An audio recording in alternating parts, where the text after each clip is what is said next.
Bonjour à tous et bienvenue dans cette nouvelle vidéo. À votre avis, si vous utilisez du chiffrement OTA, j'avais déjà fait une vidéo dessus sur comment fonctionne le Itera OTA Over the Air Encrypt. Si vous utilisez de l'OTA et que vous mixez ça avec un autre type de chiffrement, par exemple du RC4 ou de l'AES, est-ce qu'on va pouvoir décrypter votre réseau? Est-ce qu'on va pouvoir, malgré l'OTA qui est censé améliorer le chiffrement, est-ce qu'on va pouvoir décrypter, capter des données et en extraire, par exemple, de la voix, qui serait quand même chiffrée?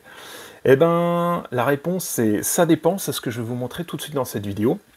Elle va compléter la vidéo que j'avais déjà faite sur l'OTA, mais cette fois-ci on va rentrer dans davantage de détails techniques pour vous montrer un petit peu ce que Itera a fait à l'époque où ils se tiraient la bourre avec Motorola, quand ils avaient leur propre méthode de chiffrement et qu'ils ont implémenté ce système donc, qui est propriétaire uniquement Itera, qu'on appelle OTA, Over the Air Encrypt. Over the Air Encrypt, excusez-moi pour mon accent anglais.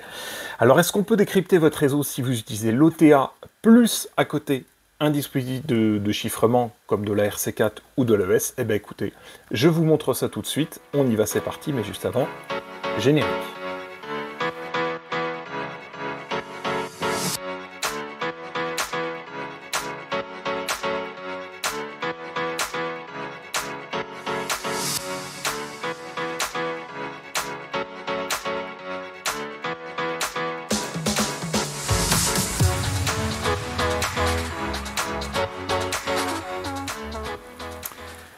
Alors, pour introduire cette vidéo, commençons tout de suite par un cas pratique.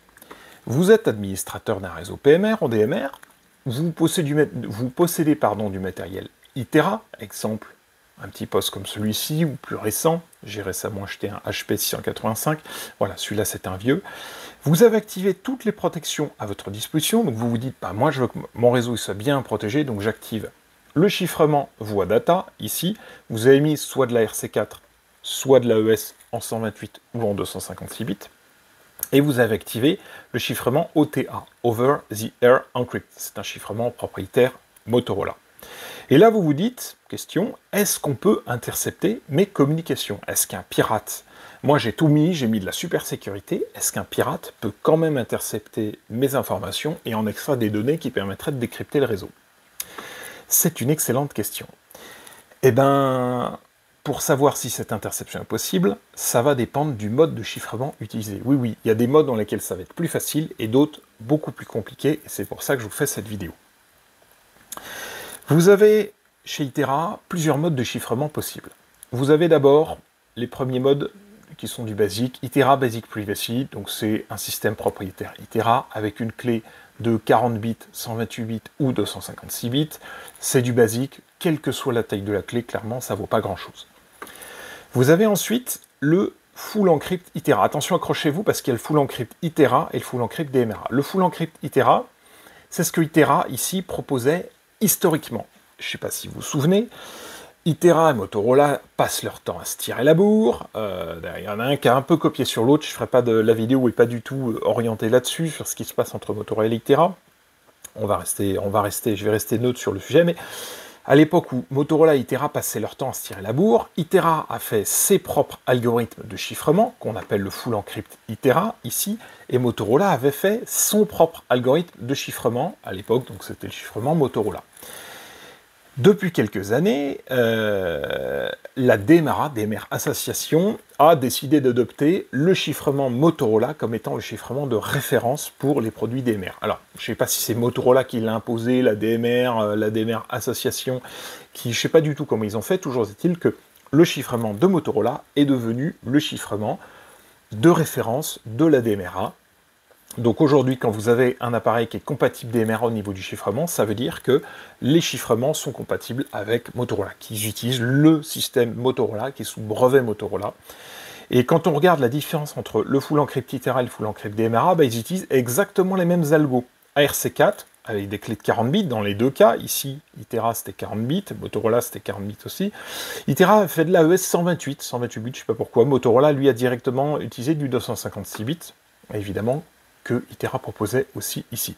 Et quelle différence entre les deux? Bon, c'est le même algorithme, AES 128 ou 256, sauf que la différence entre le Full Encrypt Itera et le Full Encrypt DMRA, ils ne sont pas implémentés de la même manière, ce qui fait que les postes ne peuvent pas se parler. Si vous mettez un poste en Full Encrypt Itera et un poste en Full Encrypt DMRA, ils ne se comprendront absolument pas parce que la façon dont les algorithmes sont implémentés sont différentes. Et enfin, Itera propose également un chiffrement propriétaire. C'est-à-dire que vous dites, bah, moi, je ne veux pas utiliser ni la RC4, ni l'AES, ni quoi que ce soit d'autre, je veux venir avec mon propre chiffrement, et il vous l'implémente dedans. Ça, c'est ce qu'il propose aussi. Je l'ai, à ma connaissance, jamais croisé. Ça existe peut-être à travers le monde. En tout cas, moi, je ne connais pas de réseau qui le possède. En France, du moins, moi, c'est vrai que j'ai une vision plus France-Île-de-France, en plus, donc c'est restreint. Je ne l'ai jamais croisé. Mais ça existe, il faut savoir que ça existe. À ma connaissance, c'est les quatre qui existent. Il y a peut-être encore d'autres modes qui existent, un peu exotiques, peut-être qu'ils ont fait des modes par le passé. Aujourd'hui, je vous parle des modes qu'on trouve sur le marché. Ce sont ces 4 modes-là qui sont proposés quand on achète du matériel Itera. Et alors, comme je vous ai dit juste avant, là, ici, eh ben, l'interception, est-ce qu'elle est possible? Bah, ça va dépendre du mode de chiffrement utilisé. Et bien alors, je vous ai fait tout de suite, je vous donne tout de suite la réponse. Il faut savoir que si vous utilisez de l'OTA et en plus du Basic Privacy, ici, vous serez facilement décodable. L'OTA ne changera rien. Si vous utilisez du Full Encrypt Itera, là, vous serez difficilement décodable. Donc, historiquement, l'algorithme historique de Motorola, les algorithmes, en RC4 ou en AES. Si vous utilisez le DMRA, vous serez également facilement décodable. Et si vous utilisez un chiffrement propriétaire, voilà, aucune idée, je ne sais pas du tout ce que ça vaut, vu que c'est votre propre chiffrement, je ne sais pas du tout si l'OTA, Over the Air Encrypt, aura un impact là-dessus. Donc ça, je ne peux pas répondre à cette question, c'est pour ça que j'ai mis aucune idée. On va se concentrer du coup sur le Full Encrypt Itera et le Full Encrypt DMRA, et je vais vous montrer pourquoi dans un cas, même si vous utilisez l'OTA, c'est décodable, et pourquoi dans l'autre cas, ça ne l'est pas. Pourquoi quand vous avez du Full Encrypt Itera, c'est difficile, voire impossible à décoder, et pourquoi quand vous avez du Full Encrypt, c'est facilement décodable. Pour savoir quel type de mode de chiffrement vous utilisez, il faut aller dans votre CPS, et vous avez un endroit Feature Control, là où Feature Check, là où vous pouvez cliquer, et par exemple, on voit que sur mon poste, celui que j'ai ici, à côté de moi, eh ben on va utiliser du Full Encrypt DMRA. Et suivant la case qui est cochée, là, la Full Encrypt Itera, ici, elle n'est pas cochée. C'est donc que cette case n'est... c'est donc que le poste, quand il l'émet, quand j'appuie sur le bouton Push to Talk et que j'ai programmé du chiffrement dedans, bah, il va utiliser le Full Encrypt DMRA, donc le chiffrement compatible avec Motorola. Alors vous allez me dire maintenant, on va parler entre l'OTA, le chiffrement OTA, propriétaire Itera, et le chiffrement qui permet de chiffrer la voix utilisateur, donc avec de la RC4 ou de l'AES, quelles sont là où les différences entre ces deux algorithmes? Finalement, on a les deux. Quand on regarde je vous montrerai le CPS tout à l'heure, il y a une petite démo qui est prévue. Quand on regarde les deux algorithmes, et il y a deux clés différentes dans le CPS, qu'est-ce qu'ils font? Quelle est la différence entre les deux? Eh bien, ils ne jouent pas sur les mêmes données. Dans un réseau PMR, il y a 3 types de données qui sont échangées. Il y a de la voix. Quand vous conversez, bon classique, hein, vous prenez votre petit poste et vous blablatez en appuyant sur le bouton Push to Talk ici. Évidemment, il y a de la voix qui passe. Vous pouvez avoir également, en plus de cette voix, ce que j'appelle des données utilisateurs. C'est quoi des données utilisateurs? Une position GPS, un SMS que vous envoyez à votre collègue, un statut pour dire la radio est allumée ou elle est présente. Ça, c'est une donnée utilisateur. Une trame IP. Il faut savoir que les postes peuvent être utilisés comme des modems. On peut très bien s'en servir, connecter un PC en échange des trames IP. Ça sont des données utilisateurs. On ne sait pas ce que contient ces données, hein. Ça peut être des statuts, des trames IP, n'importe quoi. Mais ce sont des données qui sont dédiées à l'utilisateur.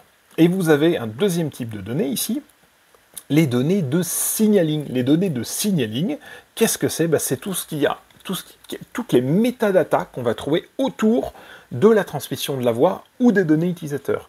Quand vous parlez, quand deux postes se parlent, ils vont utiliser des codes couleurs, des identifiants, des talk groups. Tout ça, ce sont des données de signaling. Quand vous avez un réseau trunk, par exemple, et qu'il faut savoir quels sont les canaux qui sont libres, ça, c'est le réseau qui le fournit dans des trames spécifiques, et ça contient des données de signaling, donc de signaling pour signalement, je pense, en français. Et donc ça, c'est vraiment des métadatas propres au réseau, et ces données de signaling permettent aux postes, les postes les reçoivent et savent s'il faut décoder la conversation en cours, si c'est le bon slot, le bon TG, TG top group, le bon identifiant, si c'est un appel de groupe, si c'est un appel individuel, et tout ça, c'est ce qu'on appelle des données de signaling. Donc il faut savoir que dans un réseau, vous avez ces 3 types de données qui sont échangées, la voix, les données utilisateurs et les données de signaling. Et les chiffrements OTA et chiffrement ARC4 ou AES ne vont pas chiffrer de la même manière, ne vont pas chiffrer les mêmes données. L'OTA, il va s'occuper des données de signaling, et tout ce qui est voix ou données utilisateurs, ça va être les chiffrements ARC4 ou DMRA, le full encrypt, DMRA ou ITERA. Vous avez donc, je vais me répéter, le chiffrement voix data utilisateur, lui, c'est un des chiffrements qui est utilisé dans... c'est une des clés dans le CPS, quand vous rentrez votre liste de clés, vos clés ARC4, vos clés en 40 bits, en 128 bits ou en 256 bits, ça va être pour le chiffrement voix utilisateur. Donc ça va chiffrer la voix et tout ce qui est données utilisateur. Quand vous envoyez un SMS, si vous avez le chiffrement, le SMS va être chiffré tout simplement. Crypté. Tout le monde comprend le terme crypté, même si on n'aime pas trop. Normalement, ça se dit pas. D'un point de vue purement cryptographie, le mot cryptage ne se dit pas, mais tout le monde le comprend. Il y a des gens d'ailleurs qui se sont permis de me tomber dessus, mais bon, je dirais crypté de temps en temps, parce que tout le monde comprend. Même si ça se dit pas, on devrait dire chiffré. Donc, quand on chiffre avec les données, la clé RC4 ou AES, ça, c'est uniquement pour se prémunir des oreilles malveillantes. L'objectif, c'est de dire, quelqu'un intercepte ma conversation, il n'entend rien, ou n'importe quoi, parce que c'est chiffré ou c'est brouillé. Si vous utilisez les scramblers ou le chiffrement basique, c'est plus du brouillage. Si vous utilisez les vrais algorithmes AES ou ARC4, là, c'est du vrai chiffrement.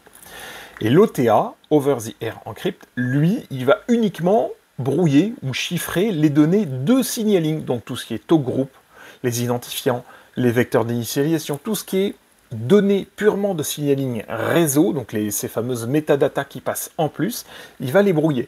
Je ne sais pas du tout comment il marche, d'ailleurs, cet algorithme, c'est un truc propriétaire ITERA, je m'étais un petit peu penché sur la question, il n'a pas l'air d'être très élaboré, parce qu'on trouve quelques répétitions quand on fait des tests un petit peu statistiques, ce que j'avais fait, mais je n'ai pas poussé davantage. Donc je ne sais pas ce qu'il fait, mais c'est plus assimilable à du brouillage de données. Et ça, par contre, ça va permettre de masquer les identifiants et les talk group pour les rendre incompréhensibles. Donc, je vous montrerai avec DSD tout à l'heure. Ce que vous allez voir quand vous allez capter les données, vous allez dire, moi je vois des trucs passer, mais ça veut rien dire, je ne sais pas ce que c'est, je ne peux pas les décoder.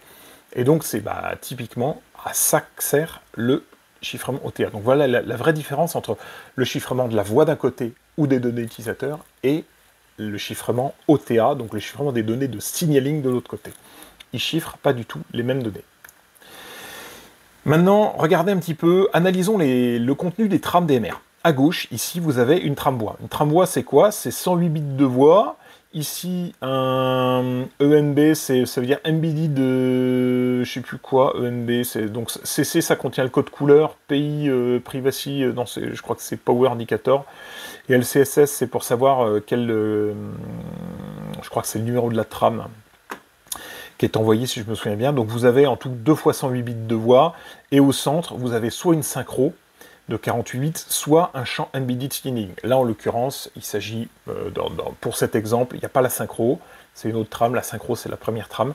Mais quand vous envoyez des trames voix, il faut savoir que la première trame, c'est une synchro, et toutes les autres trames contiennent des champs embedded signaling.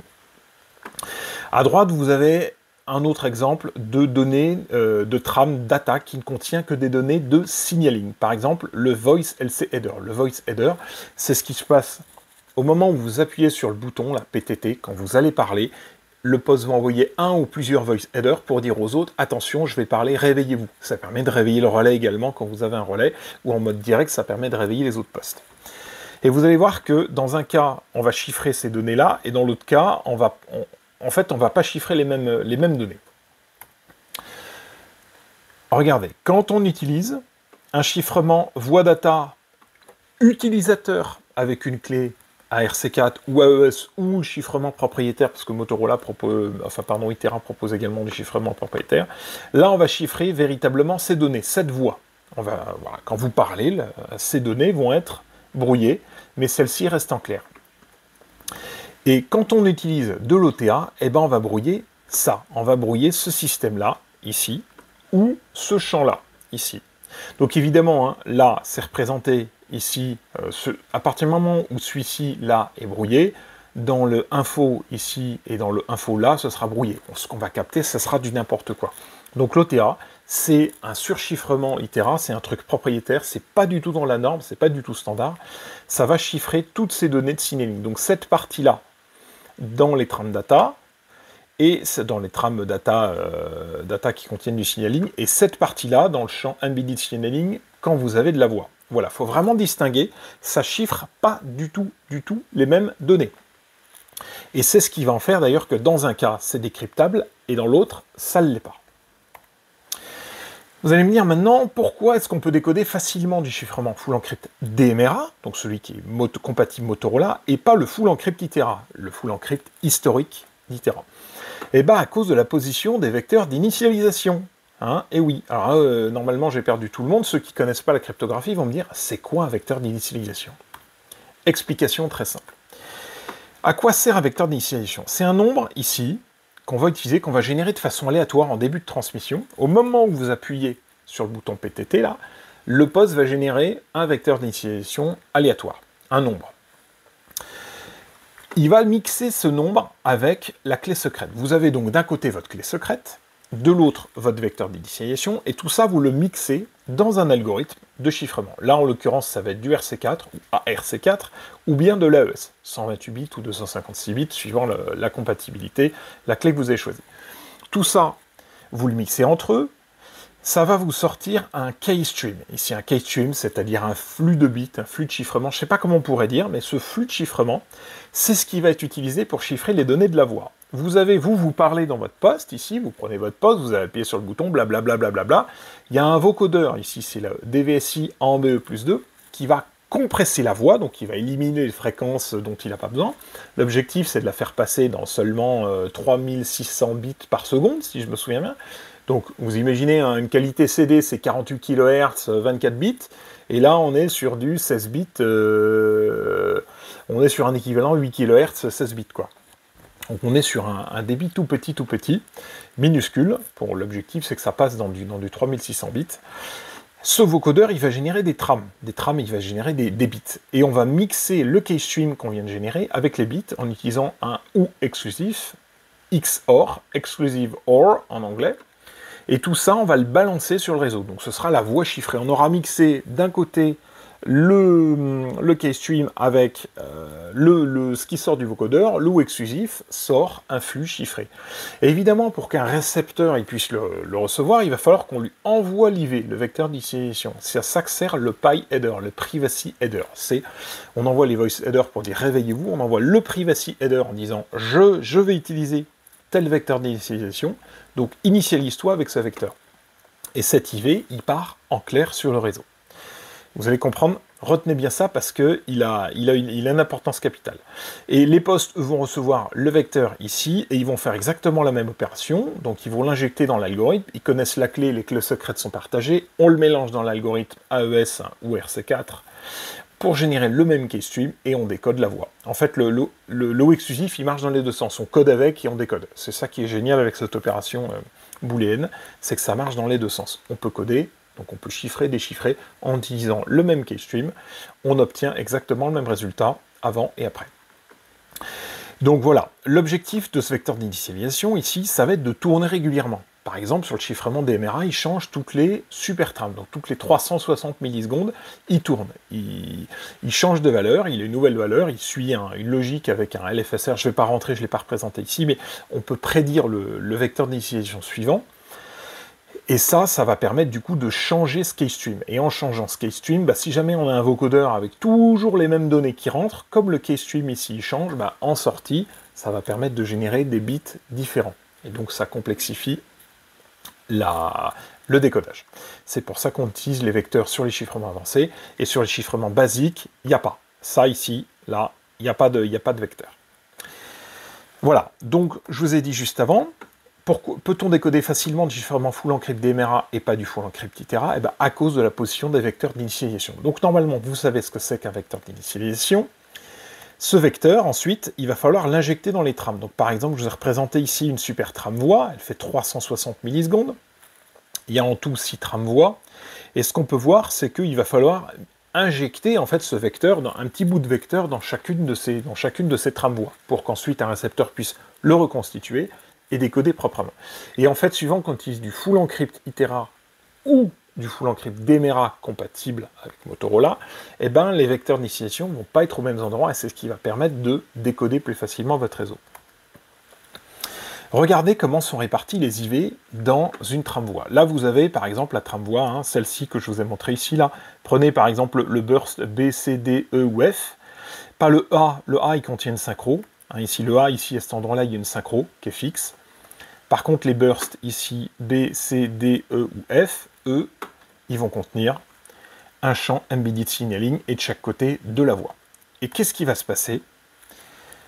Eh bien, dans un cas, les vecteurs d'initialisation, ici, quand vous utilisez du chiffrement full encrypt, DMERA compatible, ITERA, les vecteurs d'initialisation, les IV, ils vont être noyés dans les tramvoies, ici. C'est pour ça qu'on a une légère perte de qualité audio. J'avais déjà fait une vidéo d'ailleurs là-dessus. Et quand on utilise du full encrypt ITERA, eux, ils vont être noyés là-dedans. Et quand on ajoute de l'OTA en plus, de l'over the air, eh ben on va avoir le vecteur qui est réparti dans ces petits champs embedded signaling, brouillé en plus par l'ITERA. Par l'OTA, pardon. Et donc ça, dans un cas, on va pouvoir l'extraire facilement, puisque la voie, les vecteurs d'initialisation, les IV, ils apparaissent en clair ici, de chaque côté, ils sont noyés un peu partout dans les bits de la voie. Et ici, on va pouvoir récupérer ce champ, mais on ne pourra pas le décoder parce qu'il est brouillé, il y a un surchiffrement lié à l'OTA. Donc on ne pourra pas récupérer ce vecteur. Et c'est ce qui fait que, suivant la position des IV, suivant le type de chiffrement utilisé, les IV, les vecteurs d'initialisation, vont être brouillés ou pas. Et à partir du moment où on réceptionne l'IV, qu'on est capable de le reconstituer, je vous remonte mon schéma ici, à partir du moment où on récupère le vecteur d'initialisation ici, eh ben, il nous manque la clé secrète, mais par des techniques de brute force, par des techniques diverses, aléatoires, des statistiques, on va pouvoir essayer de retrouver la clé secrète pour retrouver le bon keystream. Seulement, si on n'arrive pas à extraire le bon IV ici, bah, le keystream, il sera toujours mauvais, quoi. Il suffit qu'on se trompe d'un seul bit dans le vecteur d'initialisation et tout le keystream, il est foireux. C'est pour ça que c'est très important voilà, hop, je réaccélère, c'est très important de récupérer les IV si on veut intercepter votre réseau. Et que dans un cas, quand vous avez du full encrypt DMERA, on va pouvoir le faire facilement, et quand vous avez du full encrypt ITERA, bah, ce sera beaucoup plus compliqué, voire impossible, si on n'a pas l'algo, d'extraire correctement les IV. Je dis voire impossible parce que à l'impossible nul n'est tenu, ce sera sans doute très difficile, mais beaucoup plus compliqué que si on avait accès aux IV en clair dans les tramvoies. Pour résumer un petit peu, après je vous fais la démo avec DSD, l'OTA, over the air, n'influence que les données de signaling, pas les données utilisateurs. Quand vous avez un SMS, si vous avez chiffré votre réseau, que vous mettez de l'OTA, bah vos SMS, et que vous n'avez rien mis d'autre en chiffrement, bah vos SMS, ils partent en clair. Votre voix, elle part en clair. Je vais vous le montrer avec DSD juste après. Si vous utilisez du chiffrement full encrypt DMERA compatible Motorola, là, vous aurez la possibilité d'extraire les IV des trams, puisqu'elles se trouveront ici, dans les trams voix, et donc de décoder les conversations voix. Si vous utilisez le chiffrement full encrypt ITERA, il sera impossible ou très difficile d'extraire les IV, car ils seront brouillés par l'OTA. Donc pour moi, impossible de décoder les conversations, puisque vous allez extraire ce champ-là, ici, qui est complètement brouillé, et vous ne savez pas ce que c'est, vous ne savez pas ce qu'il y a dedans, vous voyez des données, il y a un IV dedans, mais il est brouillé, donc vous n'aurez pas la valeur d'IV. Et évidemment, j'en ai pas parlé, mais si vous utilisez du chiffrement basique, bah là, vous n'aurez pas d'IV, pas de vecteur d'initialisation, ici, hein, ce que je vous ai dit, ce champ-là, là, ici, il va disparaître. Vous n'avez pas d'IV, donc ce sera toujours le même keystream, très facile à décoder. Vous n'êtes pas du tout concerné par la problématique du décodage.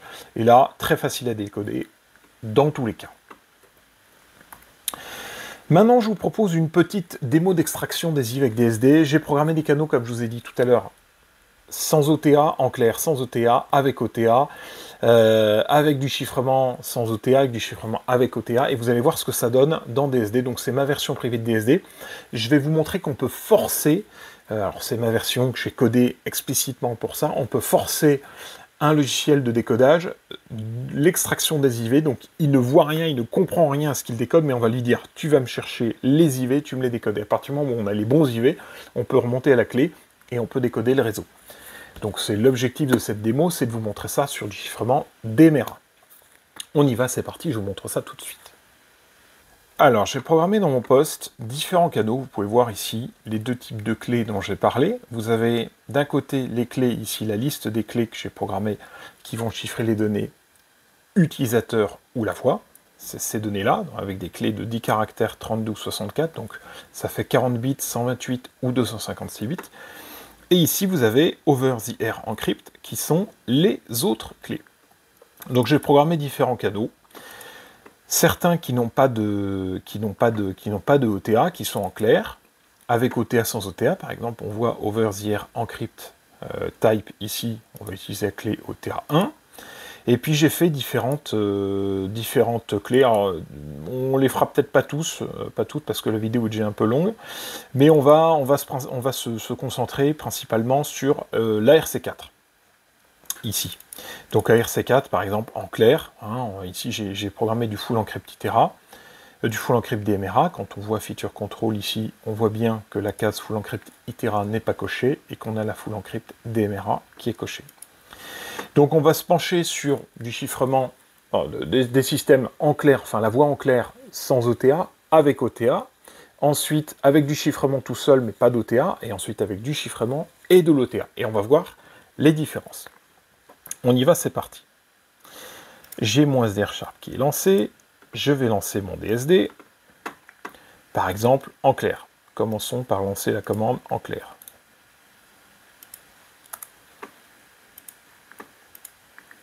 Voilà. Je me mets sur Clear Voice, voilà, et par exemple, je vais juste décocher une case, je crois qu'il faut, faut décocher Squelch, comme ça capte mieux. Je suis en mode direct.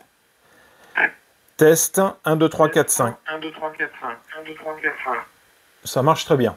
1, 2, 3, 4, 5, 6, 7, 8, 9, 10. Donc là, je suis en clair. Tout est en clair. Il n'y a pas d'OTA, il n'y a pas de chiffrement sur la voix. On voit très bien nos données. Voice header, voice header, voice header. Ça, le MBC, c'est une erreur. Donc on voit TG1 source 100. L'identifiant du poste, c'est 100. Ça marche très bien. Maintenant, je vais laisser la voix en clair. Je change de canal. Et j'active l'OTA, cette fois-ci. Donc là, on a de la voix en clair avec de l'OTA. Vous allez voir que les données de signaling vont changer. Donc les talk groups, DSD va décoder absolument n'importe quoi.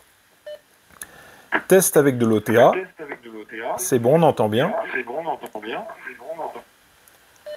Test avec de l'OTA numéro 2, on entend bien.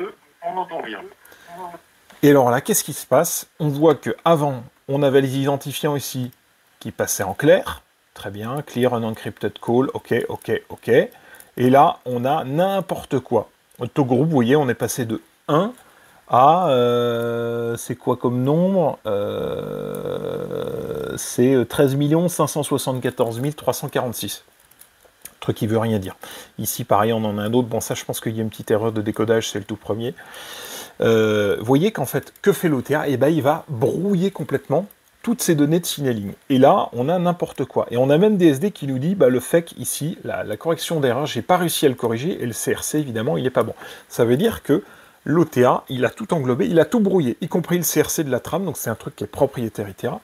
Et dès que vous mettez de l'OTA, quelle que soit la clé, eh ben, vous avez complètement brouillé tous les identifiants. Ce qui fait que là, quelqu'un qui intercepterait votre réseau, il est incapable de dire si le réseau, si l'appel, il est clear ou pas, si, là, vous voyez, TXI priority 3, donc c'est-à-dire qu'il dit que c'est un appel prioritaire de niveau 3, et en fait, ça ne l'était pas du tout, c'était juste un appel au début qui était en clair, qui n'était pas chiffré, donc il n'y avait aucune donnée dessus. Vous voyez, ça c'est quand on active l'OTA tout seul. Donc l'OTA tout seul, on entend très bien la voix. Quand j'appuie, 1, 2, 3, 1, 2, 3, DSD décode très bien la voix.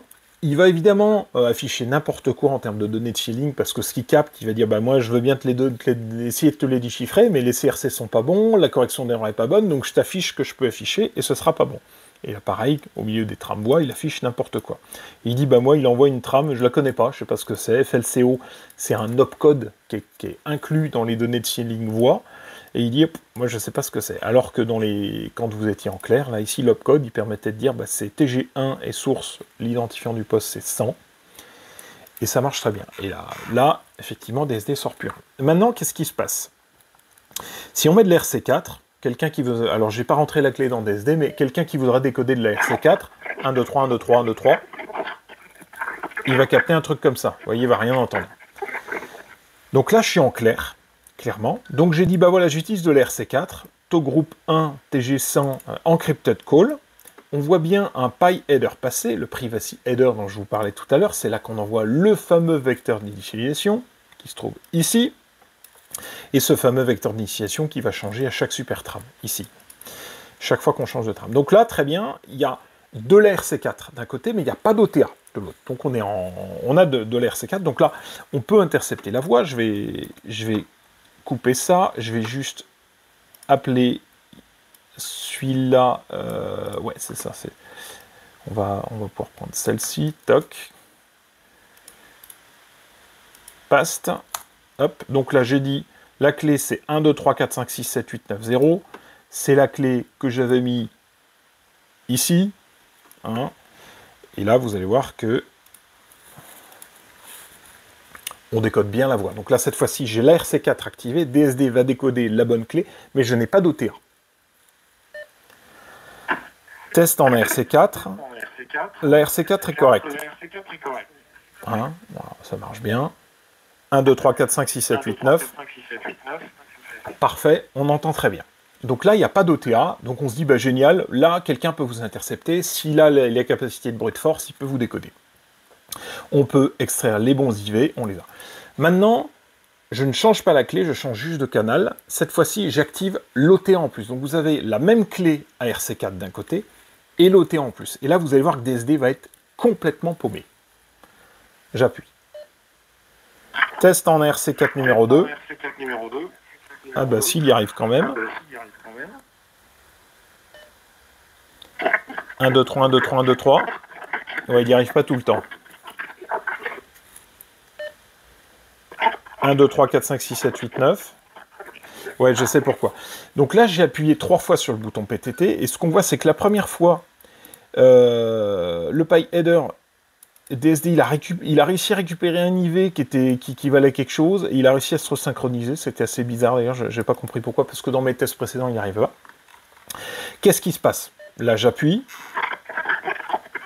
On voit qu'on ne décode absolument rien. DSD est incapable de décoder le bon truc. Il a reçu un voice header, ça veut rien dire. Il a reçu un PyHeader, le privacy header, sauf que le privacy header, quand on regarde ici, l'algorithme ID, à chaque fois, il change. Il change parce qu'avec l'IV qui change et l'algorithme OTA derrière, bah, l'OTA vient brouiller tout ça, vient brouiller absolument toutes ces données. Ce qui fait qu'il déconne un truc qui veut rien dire, le KID 16, alors que c'était le KID 1, hein, si on remonte un tout petit peu avant, KID, vous voyez, on était sur KID ici 1, d'ailleurs on voit que ça se répète, ici RC, ok, voilà, ici KID 1, ALG, ARC4, et donc là, clairement, vous avez mis de l'RC4, de l'ETA, et vous vous dites, bon bah génial, je suis protégé. Donc, bah, évidemment, DSD, il sort rien du tout, il est incapable de synchroniser, parce qu'il dit, ben moi j'ai pas le bon PyHeader, donc je ne suis incapable d'extraire l'IV.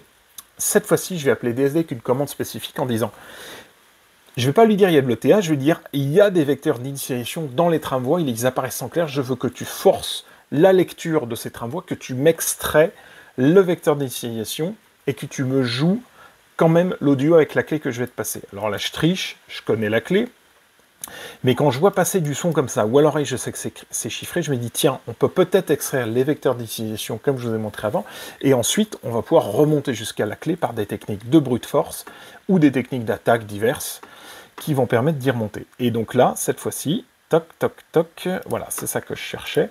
Je vais lui dire, je force le décodage de la clé 1, 2, 3, 4, 5, 6, 7, 8, 9, 0, donc je triche parce que je connais la clé, mais je vais forcer absolument ce décodage, et je vais lui dire, il y a des vecteurs d'initialisation, je veux que tu me les décodes. Donc on voit qu'il nous met un message, normalement, force decoding audio with moto turbo encrypted privacy, donc je lui dis, il y a du RC4 là-dedans, je veux que tu me forces l'audio. Et là, vous allez voir, c'est magique. DSD, il décode n'importe quoi, sauf que comme je lui ai spécifié qu'il y avait dans les tramvoies des vecteurs d'initialisation, il va les extraire et il va décoder l'audio parce qu'il connaît la clé. Test avec les vecteurs d'initialisation masqués. Et là, on rejoue l'audio correctement. Test numéro 2.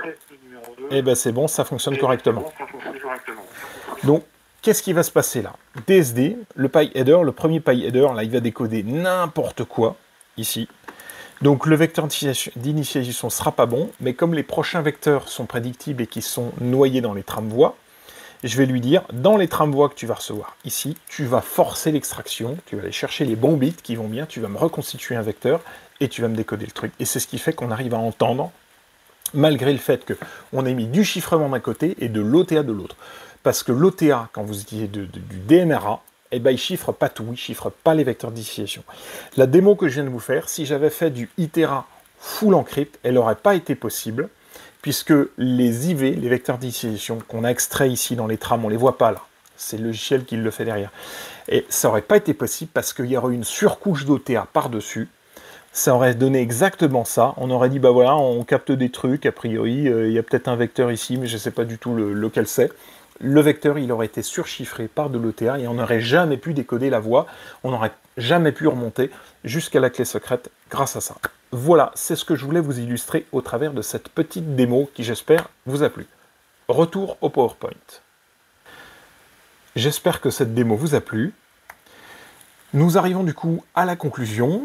Comme je vous ai dit tout au long de cette vidéo et pendant cette démo, l'usage de l'OTA, eh ben, qu'est-ce qu'il va faire? Il va complexifier l'analyse des données de signaling de votre réseau, hein, c'est-à-dire qu'on va capter n'importe quoi, ça sera difficile de savoir quel talk group vous utilisez, quels identifiants vous utilisez, comment s'organisent les postes, les canaux, les numéros de canaux, tout ça, ça sera compliqué, mais suivant le type de chiffrement, si vous l'utilisez en plus, ça n'empêchera pas l'interception ni le décryptage de votre réseau. Comme je vous ai montré, hein, à partir du moment où vous utilisez des chiffrements pas trop élevés, alors si vous mettez de l'AES, il faut quand même le trouver l'AES. AES 256 bits, à ma connaissance, c'est pas craquable, c'est pas brute forçable. Si vous utilisez de la RC4 40 bits, même si vous mettez un surchiffrement OTA et que vous avez du full encrypt DMRA, on pourra vous décoder. Donc ça n'empêchera pas, suivant le type de chiffrement utilisé, ça n'empêchera pas l'interception ni le décryptage de votre réseau. Ça n'empêche que si vous voulez le mettre pour ajouter un peu de sécurité, vous pouvez, mais vous devez savoir qu'il est plus efficace si vous avez du full encrypt ITERA que du full encrypt DMRA. Pourquoi? Parce qu'il était fait par ITERA à l'époque où ITERA avait ses propres algos. Et l'algorithme Motorola, évidemment, introduit une légère vulnérabilité en mettant les vecteurs d'initialisation en clair, comme je vous ai montré. Voilà, c'est tout, j'en ai présent fini avec cette vidéo. Le petit mot de la fin, merci à tous de l'avoir suivi jusqu'au bout. J'espère qu'elle vous a plu, et n'hésitez pas, du coup, à très vite, du coup, dans la prochaine vidéo. Ciao à tous.